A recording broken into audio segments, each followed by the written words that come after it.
NES prices have gone through the roof in recent years, and for every little Samson, there's also the debacles like Cheetah Men 2.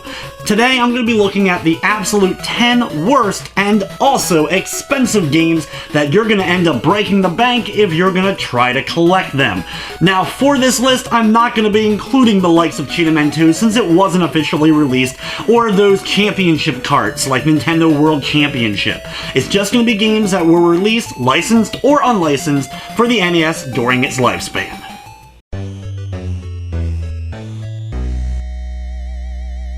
The only game on this list from Nintendo themselves, Donkey Kong Jr. Math, the edutainment game where you control Donkey Kong Jr. solving various math equations. While not a bad premise for an edutainment game, though it's executed relatively poorly, nowadays all this game ends up being is an extremely expensive and boring experience, clocking in about $80 to $100 in price.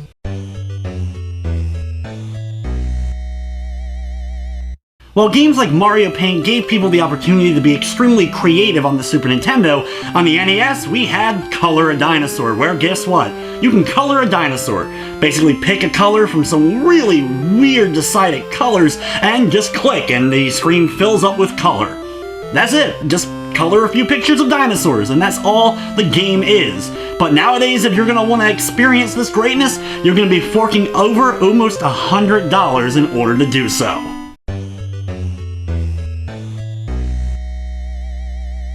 There's going to be a few unlicensed games on this list, and first up is going to be Sunday Funday or Menace Beach. While I've actually had some enjoyment speedrunning Menace Beach, it's still a really poor and bad platformer with some extremely annoying platforming throughout the course of it. But worst off, if you're going to want to get Sunday Funday, the religious version of the game, you're going to be paying upwards of $110 to $130, and if you want Menace Beach, you're going to be paying even more to get the experience.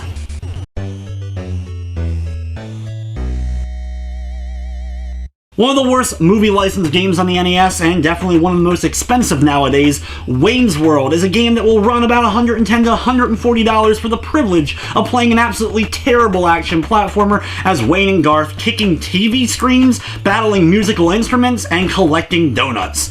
It may sound a little bit interesting, but trust me, you're going to want to stay far away from Wayne's World.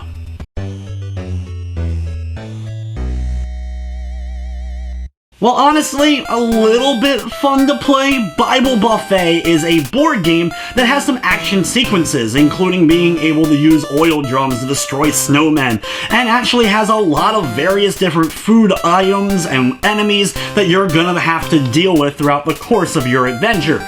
Throw in some Bible questions that you can't possibly answer without having the game's manual, as well as a nice $100 and some price tag. Bible Buffet is a religious game that you're definitely not gonna want to experience.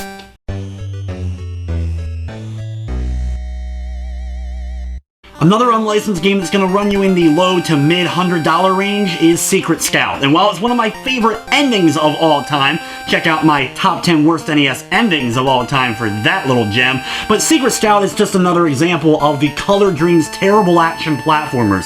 These games all have very similar hit detection as well as action and are just an absolute bore and slog to actually try to get through. Not only is Secret Scout really expensive, it's also really bad.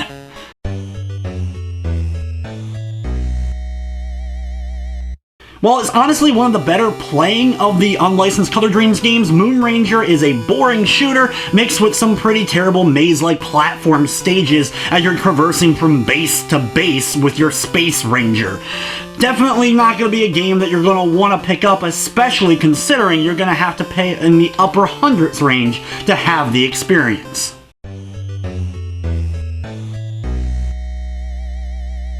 You probably saw this one coming, but one of the most talked about NES games of all time, Action 52. Well, yes, it gave us Cheetah Men. It also gave us a ton of really poorly made shooters and platforming games with some of the worst control that has ever been in any game in history. Some versions don't even have a full working 52 set of games for you to play, and with a price tag of $300, $400 nowadays, all you're gonna really end up getting is an expensive piece of crap that actually gets hot when you put it into the NES for too long a period of time.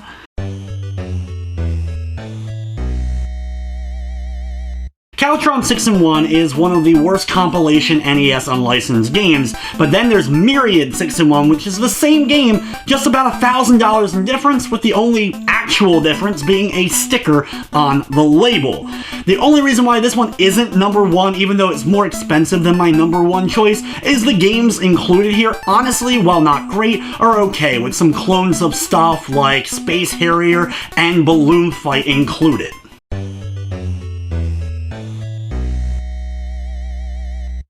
Before we get to number one, though, a couple of honorable mentions, and these games both require an accessory in order to play, so I didn't feel right putting them with the rest of the games, as the accessory is what ends up making them really hard to get a hold of. The Miracle Piano Teaching game is, well, a piano teaching tool that is for the NES. It has a few little mini games as well as some exercises to kind of teach you how to play the piano, and it's really cool.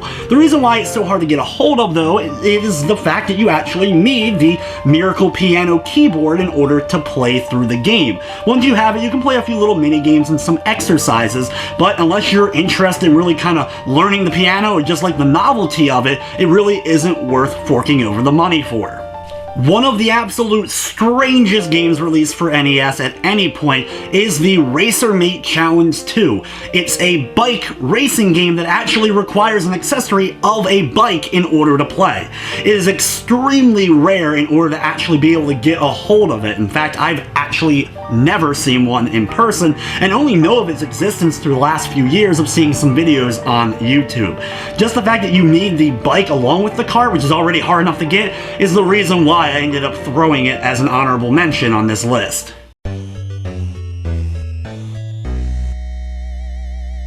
For the number one spot, I'm including all three of the adult-themed Panesian games: Hot Slots, Peekaboo Poker, and Bubble Bath Babes.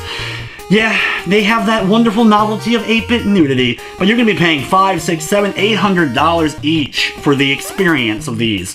And then you're just going to be playing through a lot of a pretty bad slot machine, a terrible poker game, and then there's the just okay puzzle game of Bubble Bath Babes, which was originally released as Mermaids of Atlantis. So if you really want to enjoy that experience, there's a cheaper game that you can get a hold of for that, though it's honestly not too much cheaper than the adult-themed ones.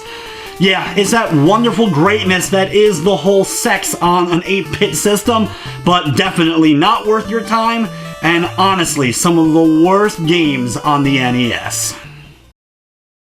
So there you have it, the absolute 10 worst games that are also extremely expensive for the NES. What's the most that you've ever paid for what you knew was going to be a bad game? Or what game did you end up buying that ended up being terrible and you absolutely regretted it? Or are you a game collector like I am and have forked over a little bit of money for just a game because it was rare, even if it was bad? But anyway, guys, that's going to wrap up this countdown video. I'd like to thank you for watching, and of course, I hope you enjoyed.